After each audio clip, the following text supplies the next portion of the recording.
नमस्कार प्रिय विद्यार्थियों, आपके अपने फेवरेट यूट्यूब चैनल पर आपका स्वागत है। मैं सुरेश कुमार एक बार फिर से आपके साथ। दोस्तों आज बात करेंगे ITI second year all trade के लिए। जिन बच्चों का आज एग्ज़ाम हुआ है वो अपने पेपर का एनालिसिस जरूर कीजिए।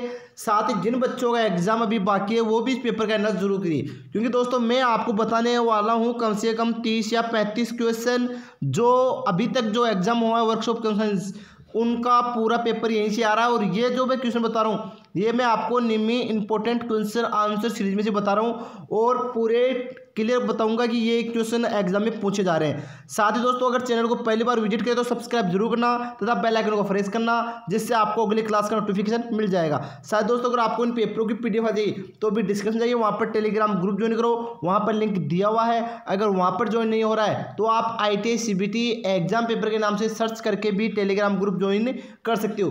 साथ ही आप अन्य किसी ट्रेड से हो तो आप हमें कमेंट करके जरूर बताएं। साथ ही हम किसी भी ट्रेड के बच्चे सबके पेपरों का एनालिसिस कराते हैं, तो ज़्यादा वक्त खराब न करें, स्टार्ट कराता हूँ। और आपका जो ये फर्स्ट पेज है तो इसमें लगभग 3 क्वेश्चन है जो एग्जाम में बार बार रिपीट हो रहे हैं। तो आपका क्वेश्चन नंबर 12 और 13 नंबर क्वेश्चन बार बार एग्जाम में पूछे जा रहे हैं। अगर आज ये क्वेश्चन है तो आप जरूर मिलान कीजिए। और क्वेश्चन है दोस्तों आपका सही कथक कौन सा है, तो इन चारों में से सही कथक कौन सा है? पहला है सीमित घर्षण फिसलने घर्षण के बराबर, दूसरा है रोलिंग घर्षण फिसलने घर्षण से अधिक, और सी है स्लाइडिंग घर्षण हमेशा सीमित घर्षण से भी कम, और 4 नंबर है आपका सीमित घर्षण हमेशा फिसलने घर्षण से भी कम। तो दोस्तों इसका राइट आंसर होगा स्लाइड घर्षण हमेशा सीमित घर्षण से भी कम है, यानी राइट आंसर क्या आएगा? सी। अगला क्वेश्चन आपका दोस्तों पूछा जा रहा है कि यदि वस्तु केवल समतल की ओर जा रही है तो बल को ढूंढने का सूत्र क्या है? तो दोस्तों इसका राइट आंसर आएगा आपका बी, यानी इसका राइट आंसर क्या आएगा? W बराबर मंजिला कोष्टक साइन थीटा प्लस थीटा फिर मंजिला कोष्टक बंद बट्टे में कोस थीटा, यानी ये आपका बी ऑप्शन इसका राइट आंसर होगा। अगला क्वेश्चन देखते हैं दोस्तों, इसमें कौन सा पूछा गया था? क्वेश्चन नंबर 17 और 18 नंबर पूछा गया था। तो नीचे वाला क्वेश्चन अगला है, और क्वेश्चन क्या है? क्वेश्चन है दोस्तों आपका स्नेक का उद्देश्य क्या है, यानी ग्रीस करते हैं दोस्तों उसका उद्देश्य क्या है? दोस्तों इसका राइट आंसर होगा घर्षण को कम करने के लिए स्नेक किया जाता है, ये इसका उद्देश्य है। राइट आंसर क्या आ रहा है? सी इसका राइट आंसर आ रहा है। अगला क्वेश्चन पूछा जा रहा है दोस्तों, और क्वेश्चन क्या है? बाती फील्ड स्नेन प्रणाली में किस प्रकार के स्नेक का उपयोग किया जाता है? तो दोस्तों वो होता है आपका लब तेल, यानी ए ऑप्शन इसका राइट आंसर आएगा। अगली सीट का बात करें दोस्तों, इस सीट में यही ओनली 4 क्वेश्चन आपके पूछे गए थे, सॉरी 3 क्वेश्चन। तो अगले क्वेश्चन की बात करें दोस्तों, आपका अगला क्वेश्चन है, एक मिनट, हाँ अगला क्वेश्चन है दोस्तों आपका, इसमें कोई क्वेश्चन नहीं पूछा गया। इसमें देखते हैं दोस्तों आपका क्वेश्चन नंबर 40 और 42, ठीक है। तो एक बार मैं इसको बढ़ा लूँ जिससे आपको समझने दिखने में कोई दिक्कत आए। और क्वेश्चन नंबर ये है आपका, देख लो क्वेश्चन क्या है, एक बार क्लियर करते हैं। क्वेश्चन है यदि शरीर तथा समतल के बीच घर्षण 0.2 है तो द्रव्यमान 60 kg के शरीर को 5 मीटर की दूरी पर ले जाने के लिए क्या कार्य किया जाता है? तो दोस्तों इसका राइट आंसर होगा 60 किलो, ठीक है दोस्तों। अगला क्वेश्चन पूछा गया दोस्तों, ये क्वेश्चन है, और क्वेश्चन क्या है? टायरों और सड़क के बीच घर्षण के गुणांक के साथ सड़क पर चलने वाले द्रव्यमान 1000 kg के वाहन को रोकने के लिए कितने बल की आवश्यक 0.4 होती है? दोस्तों इसका राइट आंसर आएगा आपका 450 किलोग्राम, ठीक है। तो ऑप्शन नंबर 20 का राइट आंसर आएगा। तो इस सीट में से ये 2 क्वेश्चन पूछे जा रहे हैं बार बार। अगली सीट है, तो अगली सीट में क्वेश्चन नंबर 3, यानी क्वेश्चन नंबर 3 और 7 और 8 पूछा जा रहा है। तो क्वेश्चन नंबर 3 देखते हैं क्या क्वेश्चन है जो बार बार एग्जाम में ये क्वेश्चन भी पूछा जा रहा है। और क्वेश्चन नंबर है 3 दोस्तों आपका, क्वेश्चन आपका यह है एक वृत्त के गुरुत्वाकर्षण का केंद्र कहाँ स्थित है? तो दोस्तों वो होता है इसके केंद्र में, यानी ऑप्शन नंबर ए इसका राइट आंसर आएगा दोस्तों, ठीक है। फिर आपका अगला क्वेश्चन पूछा गया था 7 और 8 नंबर क्वेश्चन।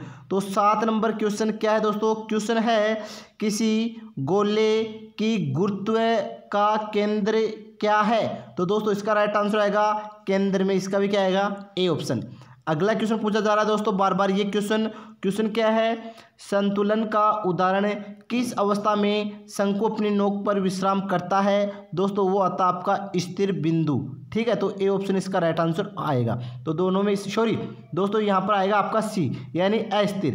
क्वेश्चन देखो, संतुलन का उदाहरण किस अवस्था में शंकु अपनी नोक पर विश्राम अवस्था में रहता है। यानी अगर आपका नोक पर पहुंच रहा है तो शंकु इस प्रकार होता है, सभी को पता होगा दोस्तों, इस प्रकार शंकु होता है। ठीक है, तो इसमें नोक में पहुंच रहा है तो वो दोस्तों आपका अस्थिर हो जाएगा, यानी ऑप्शन नंबर सी इसका राइट आंसर आएगा। तो इसी में आपके ये 3 क्वेश्चन पूछे गए हैं। अगली सीट में चलते हैं दोस्तों। यहाँ पर ये क्वेश्चन भी 2-3 बार पूछ लिया गया बार बार। और क्वेश्चन क्या है, वर्ग की गुरुत्व का केंद्र क्या है। तो दोस्तों इसका केंद्र पूछ रहा है। तो दोस्तों आपका ये दे रखा है, एक बार देखो दोस्तों, इसकी लंबाई 60/60 है। तो वर्ग की गुरुत्व का केंद्र पूछा है दोस्तों, इसका राइट आंसर आएगा 20 और 30 यानी 30 और 30 यानी सी ऑप्शन इसका राइट आंसर आएगा। तो इसका option number C correct answer आएगा। अगला क्वेश्चन देखते हैं दोस्तों। अगला क्वेश्चन है ये, यानी नीचे वाले दोनों क्वेश्चन पूछे जा रहे हैं बार बार एग्जाम में। और क्वेश्चन क्या है देखते हैं, एक बार मैं इसको थोड़ा बढ़ा लूँ जिससे आपको समझने में दिक्कत ना आए। और क्वेश्चन क्या है, चक्र का सबसे बड़ा चाप को क्या कहा जाता है। तो दोस्तों उसे क्या कहेंगे, व्यास, यानी बी ऑप्शन इसका राइट आंसर आएगा। अगला क्वेश्चन है दोस्तों आपका, और क्वेश्चन है वर्त की परिधि का सूत्र क्या है। तो दोस्तों वो आ रहा है आपका, यानी इसका राइट आंसर क्या आएगा, वर्त की परिधि पूछा तो सभी को पता है ये होता है आपका 2πr, यानी ऑप्शन नंबर सी इसका राइट आंसर आएगा। आगे बात करें दोस्तों, आगे क्या क्वेश्चन पूछे जा रहे हैं, ये लो अगला क्वेश्चन ये है, यानी ये डायग्राम दिया हुआ था आपको और इस डायग्राम में पूछ रहा है कि अर्धवर्त के क्षेत्रफल के लिए सूत्र क्या है। तो दोस्तों अर्धवर्त के क्षेत्रफल के पूछे तो ये आएगा πr²/2। अगला क्वेश्चन पूछ रहा है दोस्तों, क्वेश्चन नंबर ये चित्र है और इस चित्र में पूछ रहा है वर्त के क्षेत्रफल के लिए क्या है, यानी इसके लिए सूत्र पूछा तो ये क्या आएगा। दोस्तों इसका राइट आंसर होगा πr², यानी वर्त का क्षेत्रफल पूछे तो उसका सूत्र होता है πr²। इसमें बी ऑप्शन, इसमें आपका डी ऑप्शन। तो इस सीट में से आपके 2 ही क्वेश्चन पूछे जा रहे हैं बार बार। आगे बात करें दोस्तों अगली सीट में, तो आपकी अगली सीट में ये क्वेश्चन भी 2-3 बार पूछ लिया गया है। यानी ये डायग्राम दे रखा है और इस डायग्राम पूछ रहा है कि अनियमित, हाँ 1 मिनट मैं इसको थोड़ा बढ़ा लूँ जिससे, अब देखो अनियमित सतहों का वह क्षेत्रफल क्या है जिसका समबाहु त्रिकोण आकार 20 mm है। तो दोस्तों इसका राइट आंसर आएगा आपका 3026.8 mm, यानी सी ऑप्शन इसका राइट आंसर आएगा। अगला सीट में देखते हैं क्या क्वेश्चन आ रहे हैं आगे। ये क्वेश्चन अगला क्वेश्चन है दोस्तों, देखते हैं क्या क्वेश्चन है आपका। और क्वेश्चन है दोस्तों आपका, क्वेश्चन आ रहा है कि 0 की घात में उठाए गए किसी भी संख्या का मूल्य क्या है। तो दोस्तों इसका राइट आंसर आएगा 1। ठीक है, ये क्वेश्चन भी बार बार एग्जाम में पूछा जा रहा है। अगला क्वेश्चन दोस्तों, ये दोनों क्वेश्चन इंपॉर्टेंट है, क्वेश्चन नंबर 17 और 18। यानी आपका क्वेश्चन नंबर 17 क्या पूछा जा रहा है, क्वेश्चन है 1/1 की घात -5 का मान क्या है। तो दोस्तों वो आएगा आपकी 1 की घात 5। अगला क्वेश्चन है 5x की घात 4 और 5x³ का मान क्या है। दोस्तों इसका राइट आंसर आएगा आपका ऑप्शन नंबर सी, यानी x इसका राइट आंसर आएगा, क्योंकि 5 से 5 घटाया, 3x से 3x कट गया तो बच गया क्या, x। ये 2 क्वेश्चन भी बार बार एग्जाम में पूछे जा रहे हैं। आगे बात करें दोस्तों अगला क्वेश्चन, और क्वेश्चन आपका अगला पूछा जा रहा है बार बार एग्जाम में, ये क्वेश्चन है। और क्वेश्चन क्या है मैं क्लियर कर देता हूँ एक बार।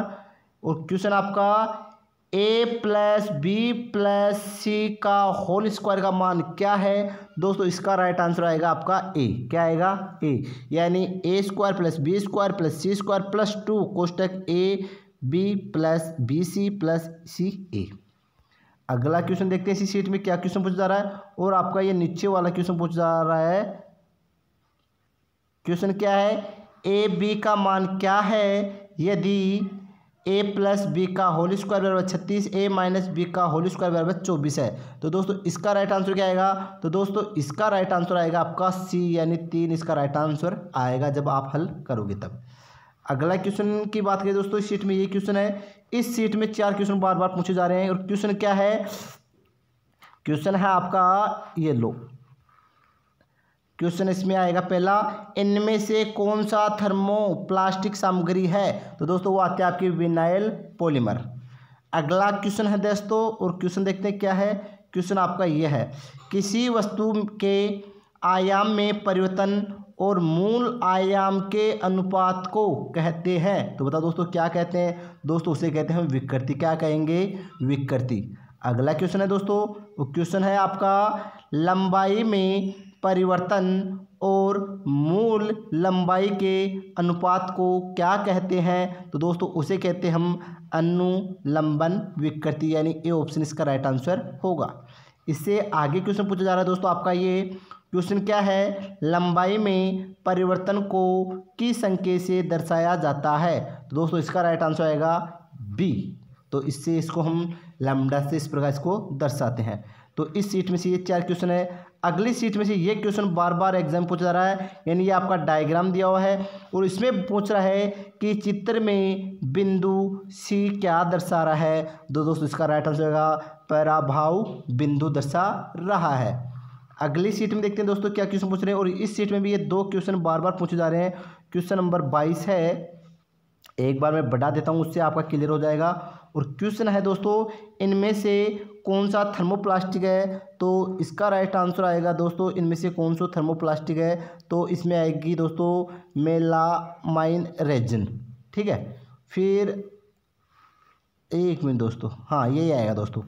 अगला क्वेश्चन ये है नीचे वाला, और दोस्तों क्वेश्चन क्या आपका, क्वेश्चन दे रखा है दोस्तों आपका कि यदि 10 mm की एक वर्गाकार छड़ का परीक्षण 1000 किलोग्राम के तनाव लोड के लिए किया जाता है तो तनाव प्रतिबल ज्ञात करें। तो दोस्तों इसका राइट आंसर आएगा आपका 10 किलोग्राम प्रति mm। तो इस सीट में से आपके ये 2 क्वेश्चन पूछे गए थे। आगे देखते हैं दोस्तों यहाँ से, तो एक ये क्वेश्चन भी बार बार एग्जाम में पूछा जा रहा है। और क्वेश्चन क्या है दोस्तों आपका, क्वेश्चन में डार्क करके अच्छे से आपका क्लियर करूंगा। और क्वेश्चन है दोस्तों आपका, उष्ण उपचार के विभिन्न चरण क्या है? तो दोस्तों इसका राइट आंसर आएगा हीटिंग, शॉकिंग और क्वेचिंग। ये सी ऑप्शन इसका राइट आंसर आएगा।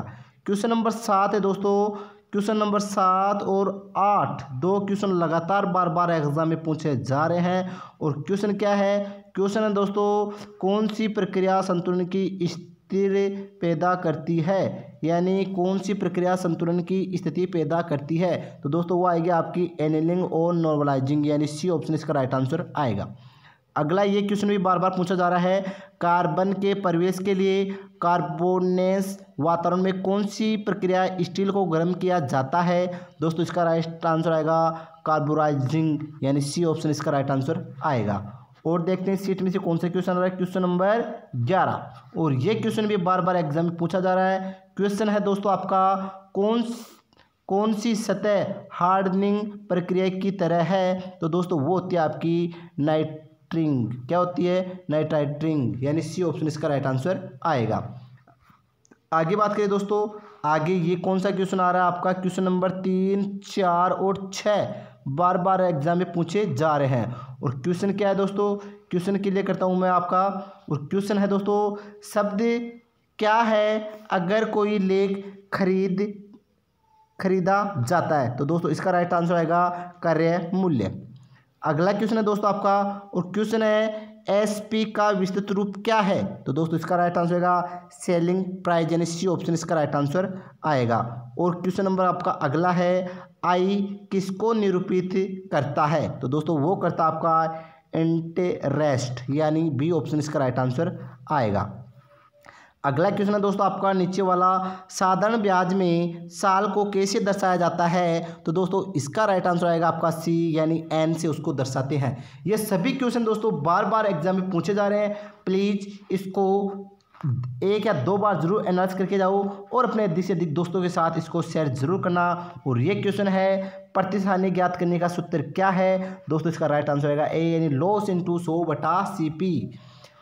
अगली सीट में देखते हैं दोस्तों। अगली सीट में ये 2 क्वेश्चन है और दोनों क्वेश्चन किस प्रकार है ये भी क्लियर करते हैं। और आपका पहला क्वेश्चन क्या है, पहला क्वेश्चन ये आ रहा है, यानी RS 10,000 इकाई दाई, हाँ 1 लाख की धनराशि पर 10% चक्रवृद्धि ब्याज की वार्षिक दर 2 साल के कितना ब्याज प्राप्त होगा। दोस्तों इसका राइट आंसर आएगा आपका ये डी, ठीक है। और एक क्वेश्चन दोस्तों आपका कौन सा पूछा जा रहा है, क्वेश्चन में क्लियर कर देता हूँ एक बार कौन सा है क्वेश्चन नंबर ये, यानी 2 वर्षों के साधारण ब्याज और चक्रवृद्धि ब्याज का अंतर कितना होगा यदि मूलधन ये है तथा ब्याज 5% वार्षिक दर है। तो दोस्तों इसका राइट आंसर आएगा आपका 50, ठीक है।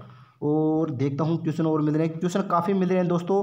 प्लीज़ इस वीडियो को अपने दोस्तों के साथ अधिक से अधिक शेयर कीजिए और खुद भी इसका एनालिसिस करके ज़रूर जाइए। क्वेश्चन है दोस्तों आपका अगला, संदर्भ तालिका के लिए इस्तेमाल किया जाने वाला दूसरा शब्द क्या है। दोस्तों वो आएगा आपका सूचना तालिका। अगला क्वेश्चन है दोस्तों, और क्वेश्चन क्या है, क्वेश्चन है मशीन इंजीनियरिंग द्वारा निर्दिष्ट पुस्तिका क्या है। तो दोस्तों वो होती है आपकी मार्क स्टैंडर्ड। अगला क्वेश्चन है पुस्तिका क्या है। दोस्तों वो आएगा आपकी संदर्भ कार्य का प्रकार और अनुदेशक का अन्य संग्रहण। और दोस्तों नीचे कौन सा क्वेश्चन पूछा जा रहा है, क्वेश्चन पूछा जा रहा है ये, यानी अनुमान के तहत क्या है। दोस्तों अनुमान के तहत होता है जब अनुमान वास्तविक अनुमान से कम हो। ये क्वेश्चन भी बार बार पूछा जा रहा है और इस सीट में मेरे हिसाब से और कोई क्वेश्चन होगा नहीं। आगे देखते हैं दोस्तों, मेरे हिसाब से लास्ट क्वेश्चन आ गया होगा ये। और क्वेश्चन क्या है, इनमें से कौन सी मशीनिंग अनुमान सीट में शामिल है। तो दोस्तों अनुमान सीट में शामिल है। दोस्तों इसका राइट आंसर आएगा आपका कच्चा माल लागत, यानी आपका सी ऑप्शन इसका राइट आंसर होगा। दोस्तों अभी के लिए बस इतना ही, यही क्वेश्चन थे, तो आप इनको अधिक से अधिक अपने दोस्तों के साथ शेयर कीजिए। तो थैंक यू दोस्तों, अभी के लिए बस इतना ही।